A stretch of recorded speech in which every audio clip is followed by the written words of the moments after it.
writing for a congregation is no easy task. I don't say that to discourage, but actually, like, the layers you have to think about in terms of singability, you have to think theologically, you have to think, is it approachable to other people? Is it understandable? And does it capture the true nature of God? Music is educational by nature. And so it really matters what we're singing. It really matters what we're saying.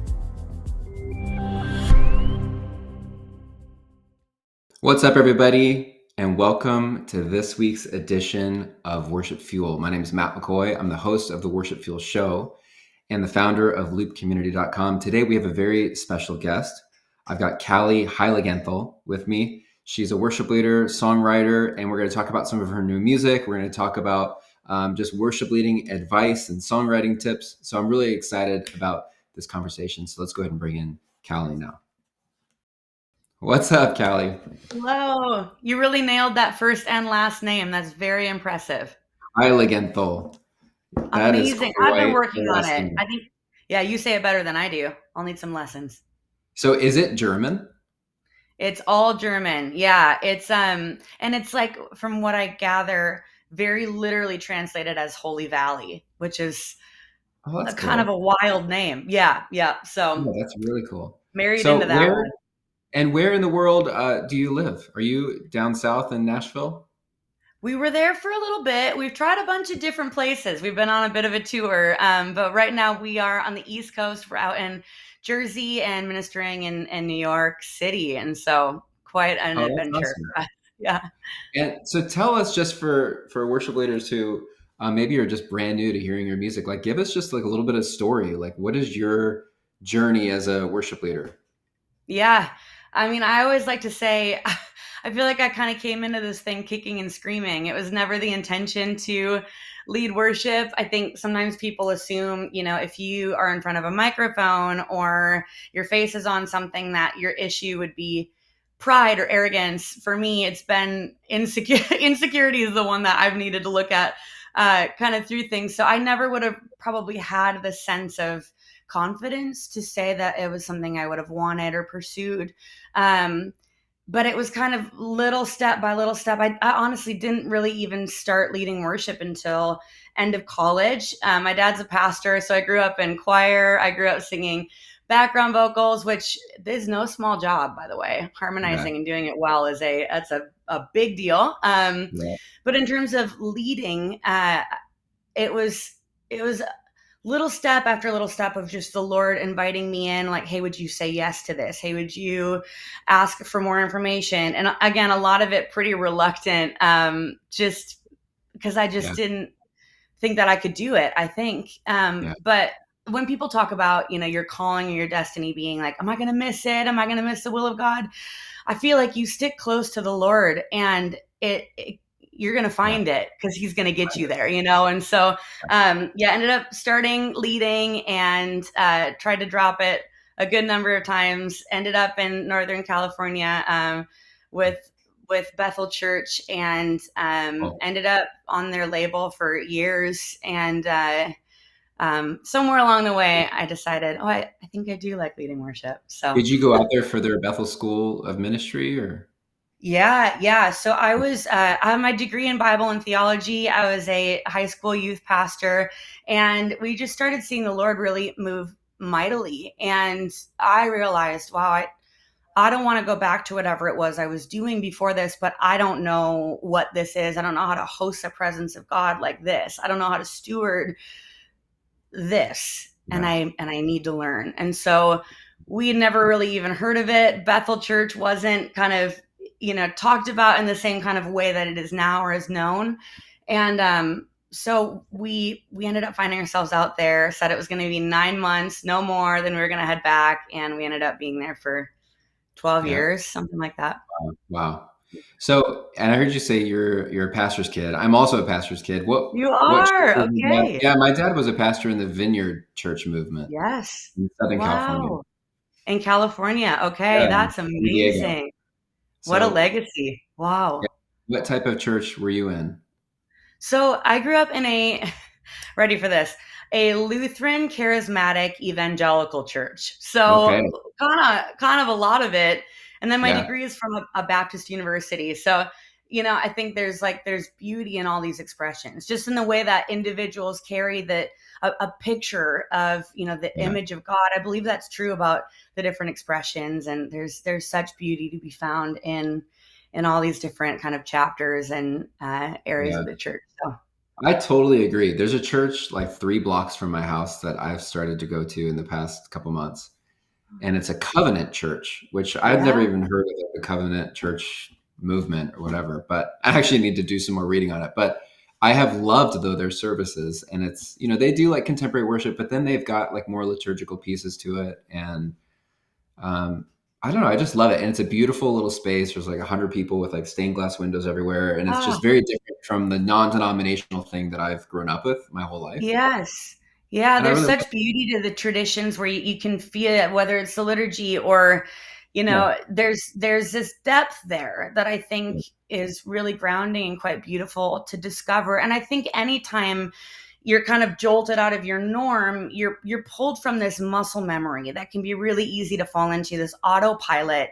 and Yeah. and when you walk into somebody else's expression, their conversation with God, their like who they know him to be, I think in a great way, it's always an invitation to see him differently and to expand an Yeah. eternal God, who he is. There's Yeah. always more learning. There's always more growing, and visiting these different expressions, Yeah. churches. I always find I leave with a fuller picture of who the Lord is. Yeah. I always find it amazing too how like musicians, it seems like they all come from pastors' kids. Like, and it might be that we're just grow. You just are living and breathing the church all the time. Like you're there first, you're there last. You're It's probably the like native setting. tongue. Yeah, yeah, totally. Like you're setting everything up. Like you're seeing it all happen. You're running the overhead transparencies. Probably back in our day, like every Absolutely. like we're just totally engulfed in worship, and then eventually we get somehow called up to actually be a part of the team. Sometimes So even kicking and screaming. The yeah, transparencies were really hard because it's like it could be upside down or like the opposite yeah, way. So they're by the end of the song, maybe I found the right way, but yeah, they're right, watching me fumble real for time the sure. whole entirety of the song. Yeah, Yeah, but I think somehow still I was raised with all the PowerPoint girl in the back, yeah. I used to and get love that creative with too. those transparencies and do like transitions by like bringing it up slowly to fade it in, fade it out. Maybe a little like transition by like spinning it in. I love that's advanced movement. That is pastor's kid. Like that for sure. You've done this enough to Yeah, kind of go off the beaten path and try some I, stuff out. I see that. I was pretty bored. So okay, so you were with Bethel for 12 years. That's a long time. Yeah. Yeah. Did you do songwriting at all with them?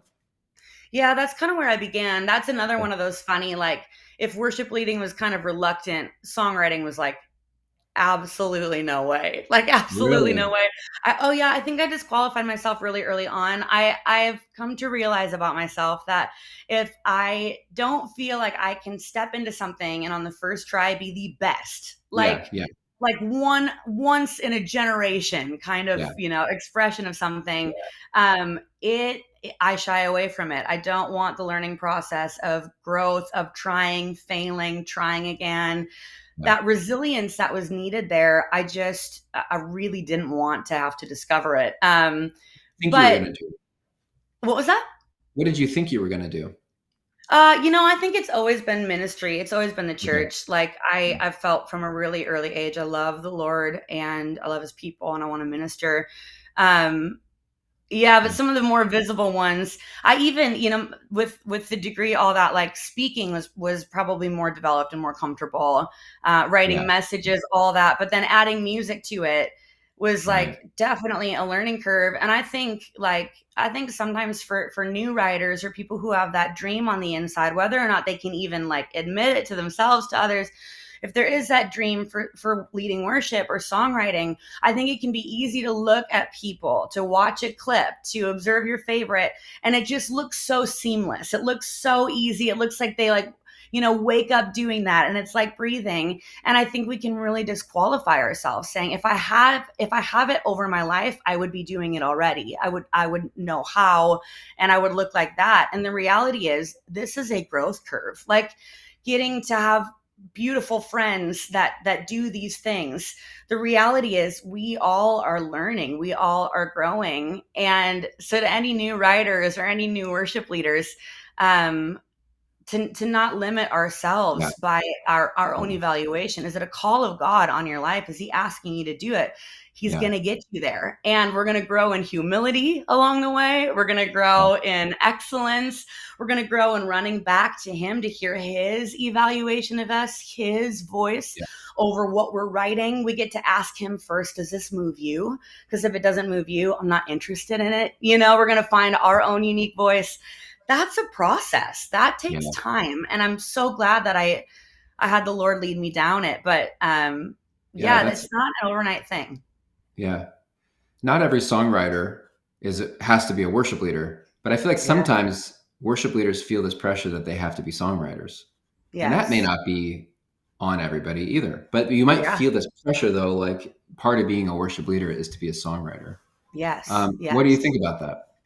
Yeah, I agree. I think, and what the songwriting expression may look like could really vary from person to person. I do think that there's a unique message on the inside of all of us that will take different shapes and forms. If that's melodic in nature, if that's Yeah. like, in prayer, my heart poured out to the Lord, I do think we all have a voice. Now, if that's going to look like a traditional kind of corporate worship song, just because you lead worship, I think specifically writing for a congregation is no easy task. I don't say that to discourage, but actually, like, for me, Right. as I began trying all that, it actually was really encouraging to hear people say, this is like the layers you have to think about in terms of singability. You have to think Yeah. theologically. You have to think, is it approachable to other people? Is it understandable? And does it capture the true nature of God? Music is educational by nature. And so it Yeah. really matters what we're singing, it really matters what we're saying. And so I think that call is a particular one. I really do. But I think there's other expressions, whether it's like more devotional writing or singing before the Lord, singing scripture, all of that I think Yeah. maybe someone feels like, oh, I should be writing, but ask the Lord, what kind of writing should I be Yeah. doing? What's the trueness of my voice? And how Right. do I bring that before you? Right. And it may not be a song for a congregation. It might just be for God. And that's it. Absolutely. And And that's those are enough. so worthy. Yeah, totally. So Yes. what does your songwriting process look like? Are you mostly writing alone or do you co-write? Can you give us a sneak peek into that? Yeah, yeah. So, um, I had been kind of writing, releasing music on more of kind of that corporate level. And we did end up moving to Nashville for a bit. And while I was there, got to explore the world of writing, like as a writer, coming Yeah. alongside worship leaders, artists, and kind of helping to form, what do you want to say? What is it that's inside of you, and kind of drawing that out, which Yeah. is different than when you're the one that's writing your own, Yeah. song that you're going to carry. And so that was a really, really fun growing experience. And I still get to do that. I really love stepping alongside and just trying to get a sense of what is the Lord saying to you, and how might that sound? How do Yeah. we help draw that out? So that was a real chapter in there, and I still do that. Uh, Mm. but yeah, these singles coming out into this album, it actually was a big step to kind of come back into writing in my own voice. I think I got pretty comfortable helping other people kind of shape and form the way that they wanted to say something, but finding what I wanted to say. Yeah. When I began writing, that was the journey as well, because it's easy to regurgitate something. It's easy Yeah. to say, Yeah. well, they've said it that way, or I like this, or whatever. And we kind of copy paste. Um, but for me, the challenge has always been the Lord saying, but I want to hear it like you. I want to hear it how you Yeah. would say it. I think even the four gospels speak to that, right? It's the same story, but the voice changes. And Mhm. and I think the Lord loves hearing it in our own words and our own experience. For Yeah. me, stepping into these singles, into this album, there was a lot of soul searching. There's a lot of looking on the inside to get those words and those melodies on the outside. And Yeah. what these singles and album ended up looking like was primarily me and my good friend Bede doing most of the songs together as kind of the two of us. So it was Yeah. definitely a different process. Most of these songs were crafted within 1 week of writing, which is again not normal. Yeah. But it worked for this one. Yeah, I'm always curious to hear about people's songwriting styles on that. And this might be an unpopular opinion. And it's something I'm Love trying this. to figure out and understand and think through. But as a songwriter myself, of I love writing alone. I just love writing alone. But sometimes I feel really guilty for doing Oh, that or wanting to do that and feel yeah. like, well, there's such this like strong movement of like you have to co-write. And almost every big song on the charts has like 5 writers on it, it seems like. Yeah. Yeah. Yep. And so then I feel like, well, gosh, maybe, am I holding on to these songs too tightly? Like, should I be like bringing in other people in? Hmm. But I really love writing alone because I feel like, I don't know, I probably would get a better song if I wrote with other people, but I feel like I get a more honest song writing Oh, alone. yeah. And Yeah. where it's really fully like my expression to God. And Yeah. if I'm going to be the artist to recording it, then I really want it to be like my expression to the Yes. Lord. Yes. Um, and the song, yeah, may not be as good as it could be if I brought in like 5 other writers, but maybe that doesn't matter. Hmm. Maybe actually I kind of just want more of honesty than Hmm. a better song, like a Yeah. polished, like perfect song. Like it's okay.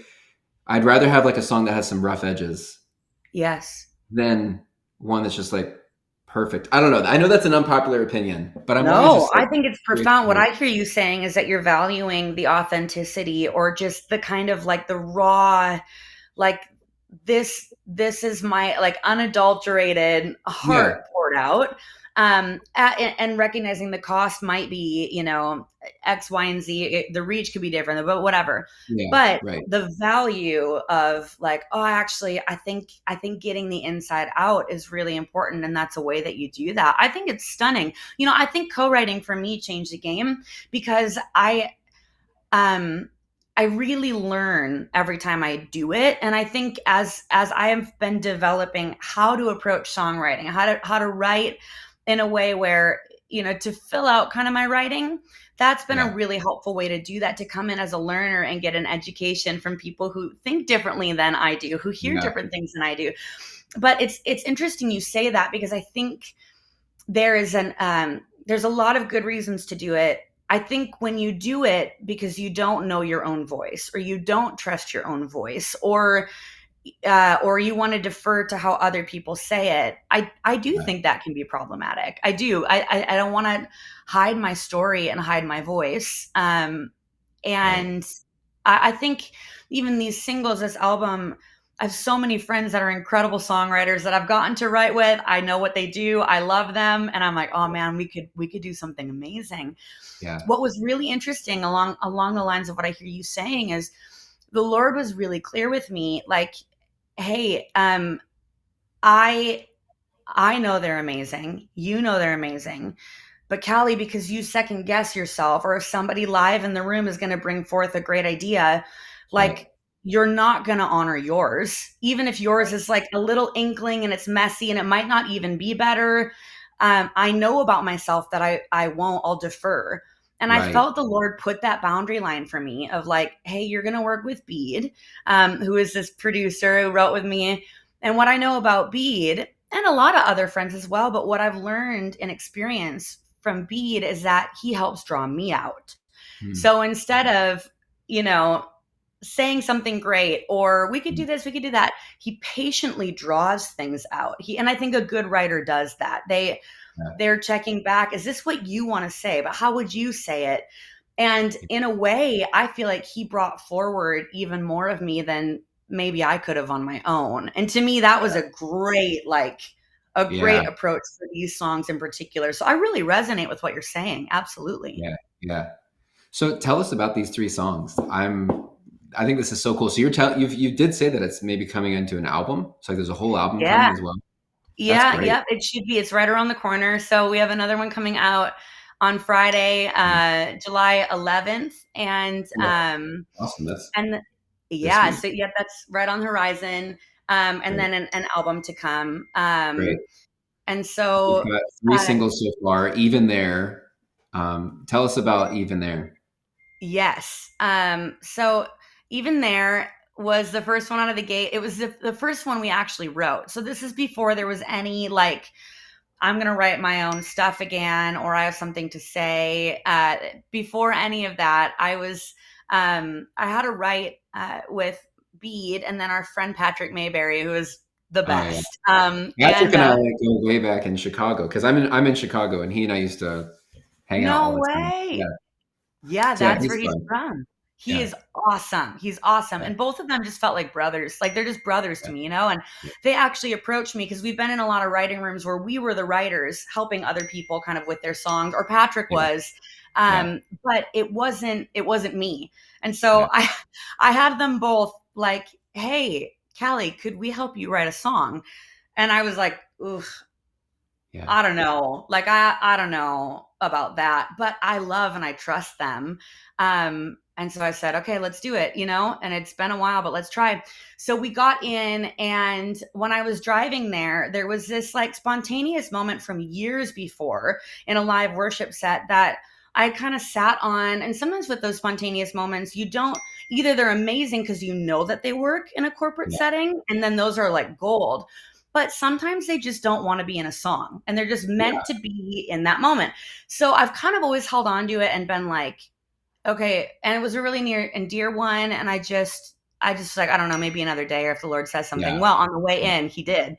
And he said, I want you to bring that part to Bede and Patrick. So we got in and I showed them and I was like, hey guys, no pressure. What do you think? And they were like, absolutely, yes, let's write to it. Let's do it. And it just felt like such a beautiful thing to have brothers come alongside and yeah, uh, remind me of my own voice, help me draw out, believe in my voice and my story yeah, after, walking through a lot of hardship, the loss of our little girl. In that space, your whole world is turned upside down, and that's a really mild way to put it. And so in the settling of who am I and what do I have to say and how would I even ever put that into a song was mm, really intimidating. And just to feel their care.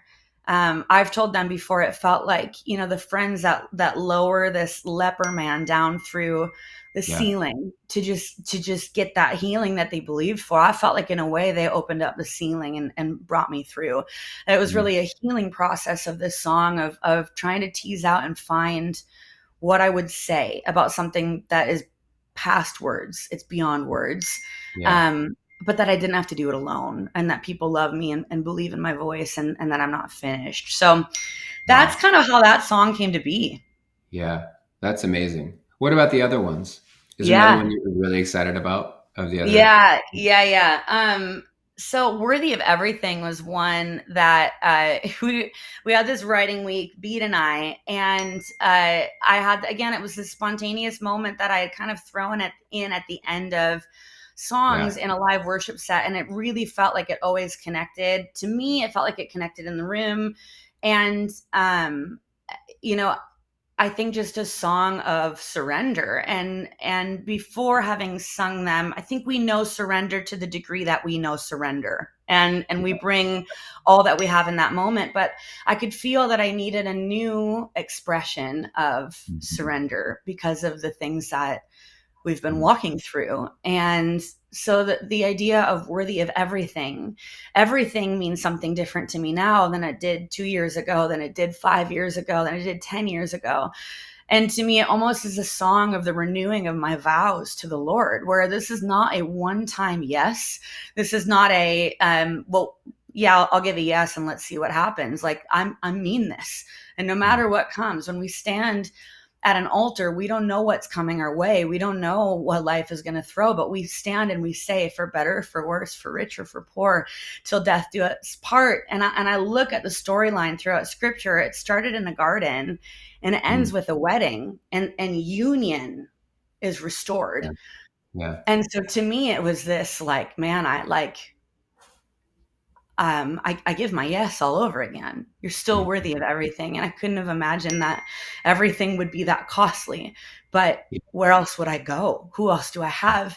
And when I look at him and I see the scars in his hands and I see the one in his side and I see what he's done to give me everything, to make Yeah. himself available to me, um, Yeah. it's a no-brainer to give it back, And so this song is really, it feels like sometimes you write a song and it pulls from a very, very, very deep part of your heart, and this one Yeah.